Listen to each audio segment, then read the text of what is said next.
할렐루야. 하나님의 은혜와 기쁨이 저와 여러분 가운데 함께하게 되기를 주의 이름으로 축복합니다. 오늘 설교의 제목은 3일입니다. 3일. 3일에 무슨 일이 일어났을까? 이 3일은 사실은 표절한 겁니다. 제목만. 이 3일을 자주 쓰셨던 분은 서울에 있는 충신교회를 담임하셨던 박종숙 목사님이 자주 여러분들의 고통은 3일이면 끝납니다. 예수님이 3일 만에 부활하셨기 때문입니다. 이런 얘기 잘 쓰셨어요. 그 3일에서 착안한 겁니다. 그렇다고 설교는 표절이 아닙니다. 첫째 날, 둘째 날, 셋째 날 얘기를 좀 하려고 합니다. 예수님이 무덤에 들어가신 날, 무덤에 있던 날, 그리고 무덤에서 나오신 날. 첫날 무슨 일이 있었을까? 저는 성경을 읽을 때 종종 성경의 한 인물이 되어져서 그 성경 속에 들어가는 그런 그 상상을 곧잘 하곤 합니다. 그리고 그 사건을 바라보면서 나는 무슨 생각을 할까? 그 사건 속에서 나는 어떤 기도를 할까? 이런 것들을 종종 생각하곤 하거든요. 예수님이 가룟 유다의 고발에 의해서 잡히시던 그런 그 억울한 일이 일어날 때에 과연 나는 그 현장에서 어떻게 기도할까, 어떤 마음을 가지게 될까, 이런 것들을 이렇게 생각해 봤어요. 생각해 보면 아마 제가 영화나 그런 소설 이런 것들을 많이 봐서 그런지 주인공이 죽으면 안 된다는 이런 고정관념이 있나 봐요.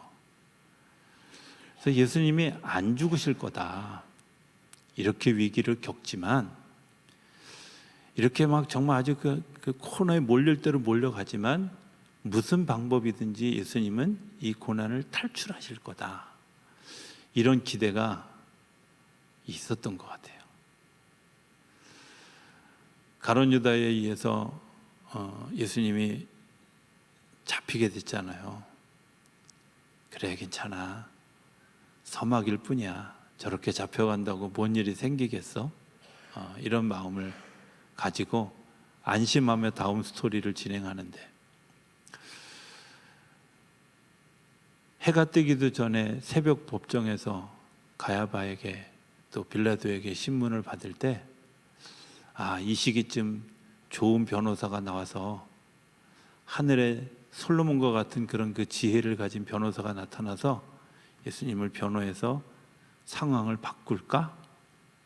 그런데 성경을 보면 그런 일이 일어나지 않아요.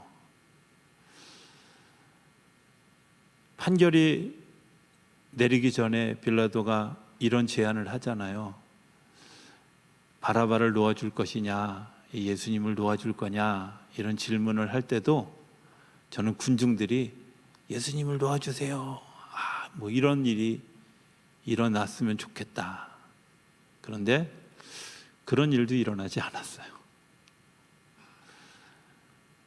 형이 결정되고 십자가를 메고 그 골고다로 향해서 걸어가는 길에 구레네 사람 시몬이라는 사람이 나와서 예수님이 십자가를 대신 질 때, 이제 드디어 반전이 시작되나 보다, 이런 생각을 하고 봤는데 반전은 없더라고요.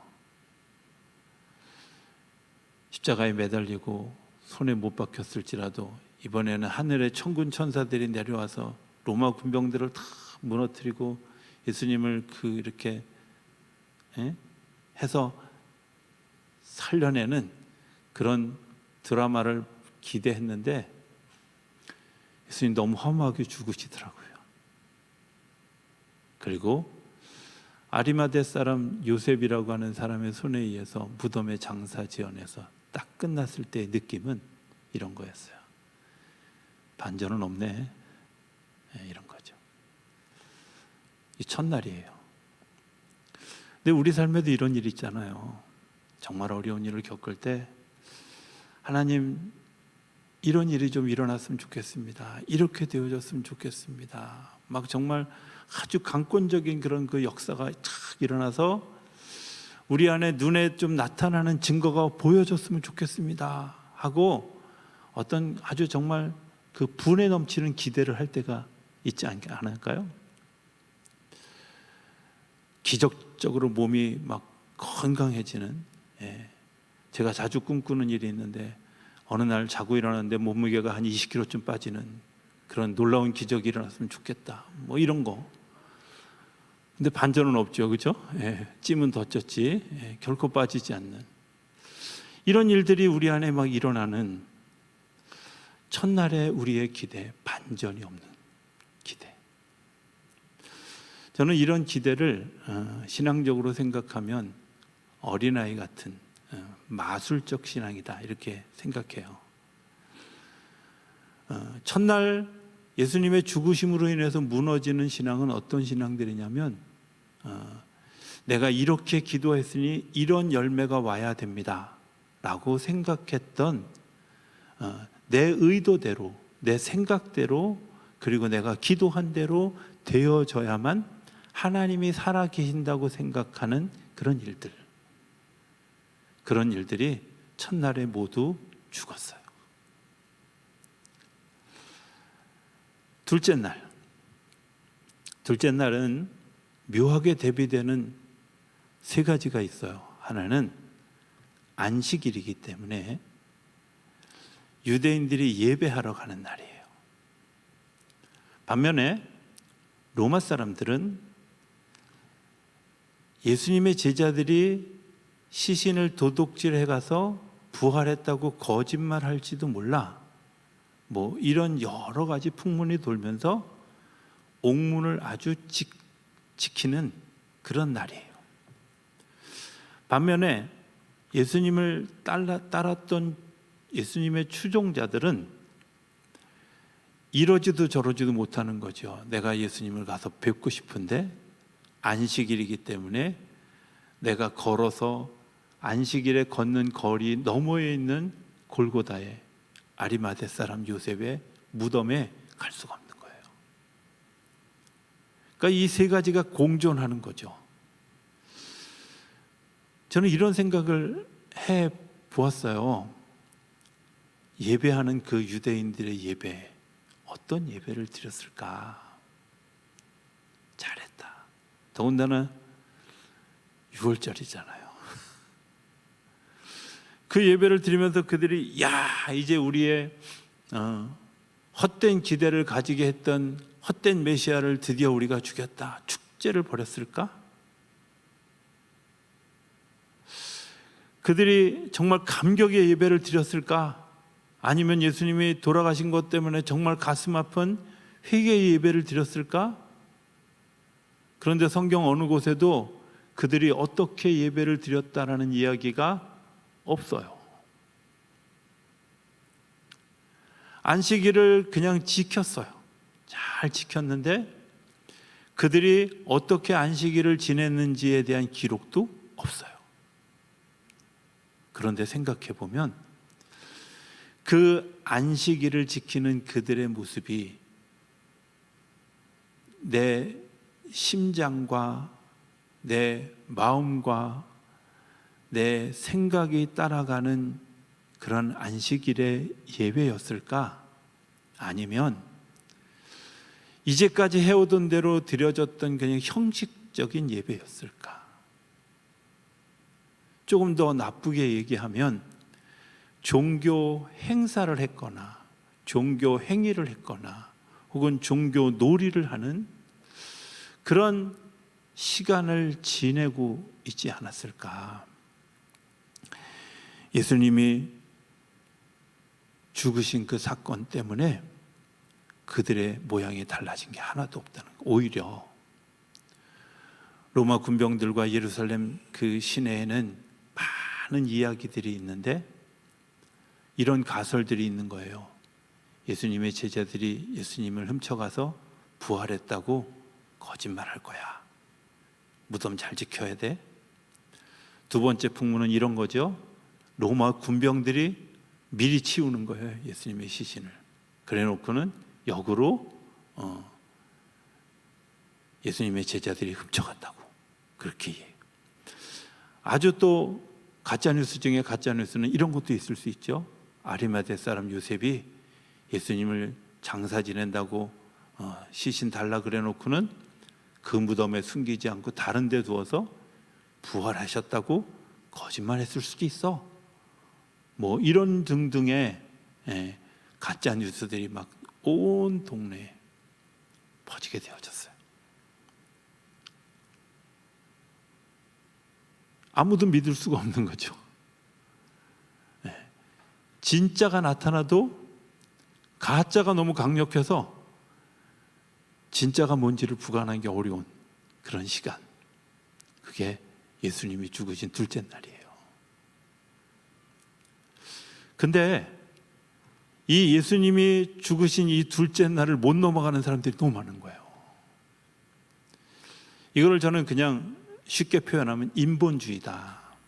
교회 안에 있는 소위 인간들이 만들어 놓은 종교의 테두리를 넘어가지 못하는 그런 생각들이다. 이렇게 이야기하고 싶어요. 죽으셨으면 끝났어. 이렇게 생각하는 거죠. 예수님이 우리를 위해서 이 땅에 내려오신 것이 은혜라면 이 사람들은 그 은혜를 생각하지 않고 예수님을 하늘 보좌에서 끌어내려서 인간처럼 취급하는 거죠. 예수님을 하나님이라고 생각하지 않고 예수님을 우리와 똑같은 인간이라고 생각하고 예수님을 똑같은 정치적 해석을 통해서 이분이 행했던 모든 일들을 희석시키는 일들을 둘째 날에 하는 거죠. 자기의 영과 진리가 들어있지 않은 예배는 우리를 둘째 날에 머물게 해요. 죽어있는 예수님을 바라보게 하죠. 그리고 그런 것들이 팽배해지면 교회 안에 인본주의가 팽배해져서 사람이 할 수 있는 것은 하나님도 하시고 사람이 못하는 것은 하나님도 못하신다. 이런 개념이 우리 안에 꽉 막혀 무덤의 문을 열지 못하는 거예요. 그런데 다행히 세 번째 날이 있어요. 그런데 이 세 번째 날이 은혜이고 하나님의 능력인 줄로 믿습니다. 이 세 번째 날이 뭐예요? 어떤 일이 일어났어요? 오늘 새벽에 말씀을 드렸던 것처럼 여인들이 무덤에 찾아갔는데 보니까 무덤 문이 열렸네. 그리고 지키던 병사들은 거의 죽을 지경이 되었네. 하나님의 진리가 나타났어요. 이 무덤이 열리는 것을 발견하는 사람들은 어떤 사람들일까? 주님의 말씀하신 것을 기억한 사람들이에요. 주님의 말씀을 기억한 사람들. 그들이 안타까워서, 여인들이 정말 예수님의 죽으심이 너무 안타까워서 안타까운 마음을 가지고 갔을지라도 그들에게 나타난 현실을 보고 주님이 말씀하신 대로 부활하셨구나, 이것을 인지하는 데에는 이미 들었던 주님의 말씀이 그 속에 있기 때문이에요. 그냥 사전 정보 없이 그들이 빈 무덤을 보았다면 그냥 울었을 거예요. 천사들이 이야기해도 이게 말도 안 되는 소리 하지 말라고 오히려 따졌을 거예요. 그런데 그들이 그것을 받아들일 수 있었던 이유가 뭐예요? 주님께서 말씀하신 것이 기억나는 거죠. 기억나는 거죠. 우리가 어려운 일을 겪을 때 둘째 날 그 인본주의고 혼동스럽고 정말 영혼 없는 예배를 드리는 그런 삶이 우리 안에 계속 되어질 때, 죽음의 문턱을 넘어서지 못하고 무덤 가운데 있을 때 그것을 넘어가게 하는 첫 번째 통로가 있는데, 그 첫 번째 통로가 뭐냐? 말씀이에요. 말씀. 이 말씀이 우리를 기억하게 하고 넘어가게 하시는 줄로 믿습니다. 두 번째 통로는 우리 안에 오신 예수님을 만나는 거죠. 그런데 그 우리 안에 오신 예수님은 어떤 때 오시냐면 오늘 본문에 보면 이렇게 얘기합니다. 안식 후 첫날 저녁 때 제자들이 유대인들을 두려워하여 모인 곳의 문들을 닫았어요. 두렵죠? 예, 여러분들 죽음의 시간은 두려운 시간입니다. 믿지 않는 사람들에게는, 믿음이 없는 사람들에게는. 자기들도 죽을까 두려워서 문을 꼭 닫았어요. 너무 두려운 시간이에요. 그런데 정말 아이러니컬하게도 예수님은 그 두려운 시간에 우리에게 찾아오셔요. 저는 그 두려움의 시간이 하나님이 우리에게 주시는 선물을 예비하신 시간이다, 이렇게 믿습니다. 우리 안에 정말 바닥으로 떨어지는 것 같은 아주 그 낭떠러지 같은 그런 상황을 경험하는 것, 정말 인간적으로는 어려운 일이지만 그 어려운 시간이 오히려 주님이 나를 만나시기 위해서 이 땅에 오시고 내 삶의 자리에 참여하시는 시간이라는 사실을 기억하실 수 있게 되길 바랍니다. 두려워하여 문을 다 닫았는데 예수님이 오셨어요. 어떻게 들어왔느냐 이런 걸 따지면 둘째 날로 돌아가는 거예요. 예수님이 들어오셨어요. 그리고 손에 못자국을 보여주시고 옆구리에 창자국을 보여주시고 그리고 나서 제자들에게 이야기합니다. 평안할지어다, 평강이 있을지어다. 헬라어로 에이레네라고 이야기하거든요. 이 에이레네라는 말은 뭐냐? 두 가지 큰 의미가 있는데 어떤 환경 가운데 있을 때에도 흔들리지 않는 그런 아주 평안한 상태를 이야기합니다. 제가 혹시라도 그 엉뚱한 소리를 할까봐 일부러 이거를 적고 난 다음에 빨간 줄로 그어놨어요. 예. 일상의 삶의 모든 부분이 조화롭고 평안하여 고요하다는 의미다. 예. 제가 써놓고 제가 너무 신기해서 어떻게 이런 좋은 말을 만들 수 있을까? 그리고 이렇게 써놨어요. 예. 그냥 끄떡끄떡 해주시면 감사하죠. 또 다른 하나는 서로 엮어서 하나를 만드는 일치시킴을 이 에이레네라고 얘기해요. 예수님이 아마 이들에게 샬롬 이렇게 얘기했을지도, 왜냐하면 이게 그 당시 유대 사람들이 사용하던 언어였는데 이 언어의 뜻은, 이 샬롬이라는 말은 어떤 뜻도 있냐면 채무자가 빚을 다 갚고 난 이후의 상태, 이런 상태예요. 그러니까 평안한 건 어려운 시간이 있지만 그 어려운 시간을 이겨낼 힘이 내 안에 있는 거죠. 두려움이 있는데 이 두려움이 또 다른 두려움을 만나서 기쁨으로 바뀌어지는 거야. 수학 공식에 마이너스와 마이너스가 되면 플러스가 되잖아요. 그것처럼 내가 두려움에, 더 큰 두려움이 왔을 때 우리 안에 폭발적 기쁨으로 바뀌어지는 아주 이상한 수학 공식이 그 안에 있어요. 하나님 우리 안에 임하실 때, 하나님 평강으로 임하실 때 어떤 역사가 일어날까? 우리 안에 하나님의 존재를 인식하는 것 때문에 하나님의 존재 아래에 있는 모든 것들을 이길 수 있는 능력이 우리 안에 있다는 사실을 경험되어지는 것, 여러분들 그게 평강이에요. 이 평강이 일어나니까 어떤 일이 나타나기 시작하냐? 눈앞에 있는 분이 예수님인 걸 고백하게 되는 거죠. 이 평강은 무엇을 소환하냐면 과거에 내가 예수님과 겪었던 많은 그런 시간들, 추억들을 소환해요. 예수님이 이 두려워 떨어서 아주 폐쇄된 공간 안에 있는 이들을 찾아오신 사건과 어떤 것이 같이 연상되어질까요? 저는 이 부분을 읽으면서 늘 연상되는 부분이 있는데, 풍랑이 있는 바다 그 사경에 예수님이 물 위를 쫙 걸어오시면서 짠 하고 나타나셨던 사건을 생각하게 해요.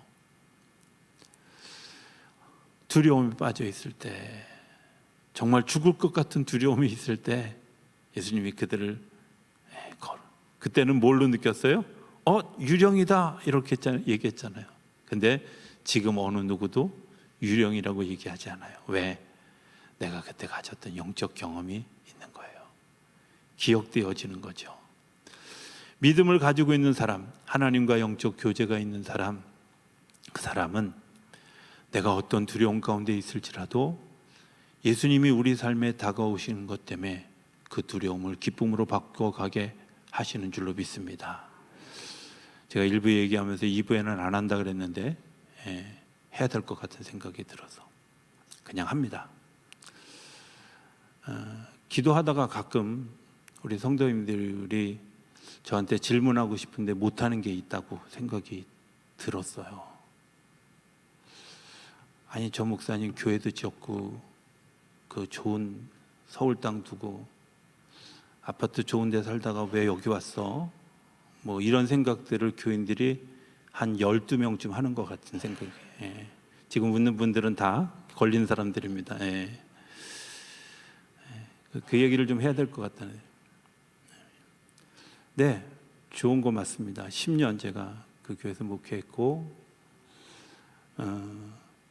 10년 지나다 보니까 볼 거 못 볼 거 다 봐서 웬만하면 견딜 수 있는,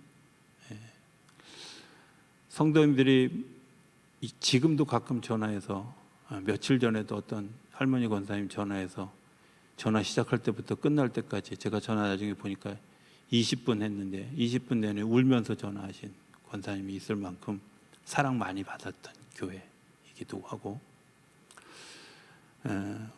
올해 제가 10년째 된다고 안식년 휴가 준다고 8월달, 9월달, 10월달 3달 동안 휴가 주겠다고, 돈도 주고 할 테니까 스페인의 그 산티아고 길 다녀오라고, 내년에 환갑이라고 타던 소나타 그랜저로 바꿔주겠다고 했던 교회였어요. 아파트 32평 아파트에 교회에서 이사할 때 우리 체질에 딱 맞도록 5천만 원 넘게 들여서 교회 개조해, 저기 집 개조해서 들어갈 만큼 편안한 자리였어요. 지금부터 2년 동안 선교부 총무하고 다음 2년 텀에 감리사 해야 되는 보장된 자리도 있었어요. 어떻게 생각하면 되게 편하고 익숙한 자리이고, 구로동은 제가 용산에서 자라서 구로동에서 신앙생활했던 고향 같은 동네인데 왜 떠났을까? 제가 한마디로 딱 일축하면 편안함을 버렸더니 평안함이 임했다는 거예요. 의도적으로 편안함을 버린 거죠. 네, 되게 편했어요. 제가 막 그렇게 막 부지런 떨지 않아도 다 굴러갈 만큼 시스템 다 되어 있고, 이제는 뭐 부교육자들이 제가 대충 말해도 다 알아듣는데, 우리는 지금 막 제가 다 설명해도 오늘 새벽처럼 가끔 빵꾸가 나는 일들이 생겨요. 그런데도 불구하고 그 편안함을 버리니까 뭐가 왔어요? 평안함이 왔어요. 저는 하나님이 주시는 평강을 누릴 수 있음에 감사합니다. 처음에 제가 이 교회에 왔을 때 하나님께서 주셨던 정말 뜨거운 마음은, 예수님이 팔을 벌려서 저를 안아주시면서 자랐어. 교회 제가 부임하기 전에 그냥 이사 어떻게 해야 되나 하고 그야말로 보러 왔다가 주님께서 안아주시는 그 경험을 하고, 아, 그렇구나. 의도한 거 아니었지만 편안함을 포기했더니 하나님 평강이 임한. 평강은 우리가 하나님을 경험하고 둘째 날에서 셋째 날을 넘어가는 믿음의 통로인 줄로 믿습니다. 그래서 주님은 우리에게 나타나셔서 너에게 평강이 있을지어다. 도마가 반란을 일으켰잖아요. 야, 어떻게 그걸 믿어? 내가 예수님의 그 못자국 난 손, 그 손바닥에 내가 손을 집어넣어보고 창자국에 손을 집어넣어봐야 믿어. 이러고 막 그랬는데, 여드레 후에 예수님이 다시 오셔서 도마에게 얘기하죠. 너 봐라. 근데 도마가 뭐라 그래요? 너 보고 믿었어요? 아니잖아요. 도마는 그 자리에 없었기 때문에 예수님을 인지하지 못했지만 예수님이 다시 나타나는 순간, 네, 맞아요. 그때 그 풍랑 속에서 경험했던 그 일, 내가 인생을 살아오면서 나와 함께 했던 그 모든 일들이 다시 머릿속에 떠올리면서 그렇구나, 이분이 하나님의 아들 예수구나 라고 믿게 되는 거죠. 부활절 해마다 겪으면서 부활절 특별한 날로 우리가 축제를 지내지만 둘째 날에서 머무른 날이 얼마나 많았어요. 저는 2021년에 부활절이 두 번째 날에서 세 번째 날로 넘어가는 축제가 우리 안에 일어나게 되기를 소망합니다. 하나님의 평강이 우리 안에 있기를 기도하시는 주님의 역사가 우리 안에 나타나고 성령의 교통하심이 우리 안에 일어난 것 때문에 그 성령께서 우리를 바로 알게 하고 진리를 보게 하고 생명길을 걷게 하고 그리고 그 길을 믿음으로 걸어갈 수 있는 힘과 능력을 더해 주시게 하실 줄로 믿습니다. 그 믿음의 은혜에 넉넉히 서서 부활의 믿음을 가지고 승리의 걸음을 걸어가는 우리 모두가 되어줄 수 있게 되기를 주의 이름으로 축복합니다. 기도하겠습니다. 저희들을 사랑하시는 아버지 하나님, 저희들이 첫째 날, 둘째 날에 머물러 슬퍼하는 자가 아니라 우리에게 기쁨을 주시기 위해 부활하신 그 주님을 평강 가운데 만나는 것들을 통해, 말씀으로 만나는 것들을 통해 우리 안에 두려움이 기쁨으로 바뀌어지는, 그리고 염려가 찬송으로 바뀌어지는 놀라운 역사가 일어나게 하여 주시옵소서. 예수님의 이름으로 기도드립니다. 아멘.